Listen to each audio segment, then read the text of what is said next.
okay ကျွန်တော်တို့လေဒါဆင်းနေတော့တွင်းရအောင်နော်ဒီကောက်နေရတော့ကျွန်တော်ဖြတ်လိုက်မယ် delete လုပ်ထားတာပေါ့နော်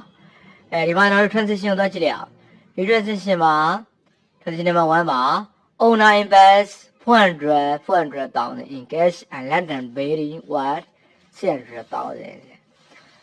စီးပွားရေး business တခုစလုပ်မယ်တဲ့ owner ကနေဘယ်လောက် site တော့ဆိုတော့ဒေါ်လာ4သိန်းငွေသားအနေနဲ့ထည့်ဝင်တယ်။ပြီးတော့ owner ပိုင်ဆိုင်တဲ့အစာအုပ်ရဲ့မြေရဲ့သူကကာလတန်ကြေဒေါ်လာ6သိန်းလောက်ရှိတယ်ပေါ့နော်။အဲ့ဒါရဲ့ပေါင်းပြီးတော့စီးပွားရေးလုပ်ငန်းတစ်ခုကိုစပြီးတော့လုပ်တယ်။ Okay the transition 1မှာတဲ့အစိပ်ပိုင်းဟာ2မျိုးပါလိမ့်မယ်။အဲ့နော်တစ်မျိုးကငွေသားတွေနဲ့ယင်းနှိမ့်မြုပ်နေတာတစ်ခုနောက်တစ်ခုက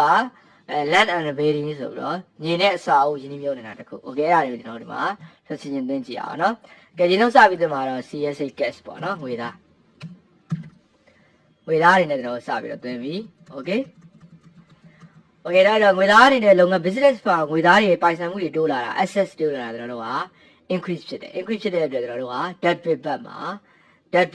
ရေးရတယ်ပေါ့နော်ဒါမှရေးတော့သူ့ကိုကျွန်တော်က 1.a လို့ပြောလိုက်မယ်ဟုတ်နော် 1.a ဆိုပြီးတော့ယင်းငွေသားတွေနဲ့ယင်းညှို့တယ်မှု capital ပေါ့နော် capital ဆိုပြီးတော့ဒေါ်လာဘယ်လောက်တော့4သိန်းပေါ့နော်အဲ့တော့ဒီမှာ okay အဲ့ဒီမှာဝင်လာကြဒါစင်တော်တို့ကဒီ capital account တစ်ခါလေးဖွင့်ရတာပါနော် capital okay ဒါလေးကိုတော့ control C ဟောဒီနာမှာ control V okay နော်အဲ့ဒါမဲ့သူ့ရဲ့ account ကတော့ဘာကောင်းစင်တော့ capital account နော် capital account okay capital account ကိုကြာတော့အဲ့လေခဏထားလိုက်မယ်နော် capital account ကိုကြာတော့ဒီမသိလား capital ကဆို increase တိုးလာတယ်ဆိုပြီးတော့ဒီမှာ credit ဘက်မှာရေးမှာဟုတ်နော် credit ဘက်မှာရေးမှာအဲ့တော့ capital ဘာတွေနဲ့တိုးလာတော့ပေါ့နော်သူကိုလည်းကျွန်တော်က 1A လို့ပြောလိုက်မယ်CSH cash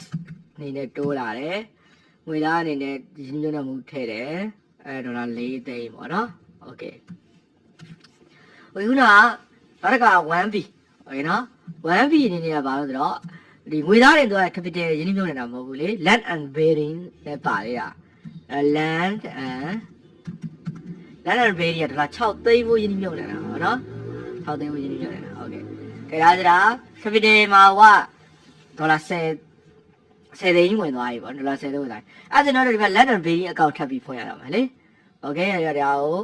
ဒီမှာ control C control V ယူပြီးသားဆိုတော့ဒီမှာခါလေး control V လုပ်လိုက်ရင်လည်းရတယ်အော်မရတော့ရောက်သွားအဲဒီမှာ control C ဟောဒီမှာ control V okay ဒီကောက်ကျတော့ဘာကောက်ဖြစ်မလို့ဆိုတော့ land and building အကောက်ဖြစ်သွားပါတော့ okay land and building ကျတော့သူကဒီလုပ်ငန်းရဲ့ပိုင်ဆိုင်မှုဘာဖြစ်သွားလဲတော့ asset ဖြစ်သွားတယ်ဟုတ်နော်အဲ့တော့ asset တွေ increase ဖြစ်ရင်ဘယ်မှာရေးမှာတော့ debt bid ဘက်မှာရေးပါ debt ဘက်မှာရေးမှာဖြစ်တဲ့အတွက်ကျောင်းတော့ 1.b ပေါ့နော် 1.b ဆိုပြီးတော့ဒါအနေနဲ့တော့ capital အနေနဲ့ဟုတ်နော် capital အနေနဲ့ land and building ထဲမှာဒေါ်လာ6သိန်းပို့ okay အဲကျွန်တော်တို့က inventory ကအကိုက်ဖြစ်သွားပြီပေါ့နော်ဒီ cash ဟိုဟာ cash ဘက်မှာ capital ဒေါ်လာ4သိန်း capital ဘက်မှာ cash နဲ့4သိန်းအဲ့လိုပဲ land and building ဆိုတဲ့အကောင့်ဟာ credit အနေနဲ့ capital အကောင့်မှာ credit အနေနဲ့6သိန်း land and building အကောင့်မှာ debt bid အနေနဲ့6သိန်းအဲ့လိုမျိုးဟိုဘက်ဒီဘက် double entry ဖြစ်သွားတယ်ပေါ့နော်အကောင့် transaction တခုတွေ့ရပါ debt bid ဘက်မှာတစ်ခါတည်းပဲ credit ဘက်မှာတစ်ခါတည်းပဲအဲ့တော့စတင်ပြီးတော့ဘယ်ကောဘယ်ဘက်ကိုထည့်ရမလဲမသိသေးခင်တော့ဒီဇာတ်လေးကိုအရင်မှတ်ထားကြက်ထားရမယ်ပေါ့နော်အဲ့တော့ဒီမှာအခြေခံလေးပဲ5မျိုးရှိလိမ့်မယ် asset ရဲ့ expenditure ရဲ့ capital ရဲ့ liability ရဲ့ revenue ရဲ့ asset လုပ်ငန်းပိုင်ဆိုင်မှုတွေတိုးလာရင် increase debt capital ရင်းနှီးမြှုပ်နှံမှုတွေတိုးလာရင် increase credit okay ခုသင်ခန်းစာမှာ asset increase debt capital increase credit နှစ်ချက်တည်းရဲ့ဒီအခုလောက်တဲ့လောက်ဆောင်ချက်ကိုသဘောပေါက်ပြီအဲ့ဒါဒီဘက်မှာ transition တခုပြီးသွားပြီဆိုတော့ကျွန်တော်တို့ပြီးသွားတဲ့ transition လေးကိုဆက်လုပ်လိုက်ရပါတော့နောက်ပြီးတော့အရောင်တစ်မျိုးလေးနဲ့ကျွန်တော်တို့ fill လုပ်ထားလိုက်မယ်โอเคနော်အဲ့ဒါဒီမှာပထမဆုံး transition 1ပထမဆုံး transition တခုပြီးသွားပြီပေါ့နော်โอเคအဲ့ဒါနောက်ဗီဒီယိုသင်ခန်းစာကြရင်ကျွန်တော်တို့ transition 2ထည့်တာလေးကိုထပ်ရှင်းပြမယ်โอเคနော်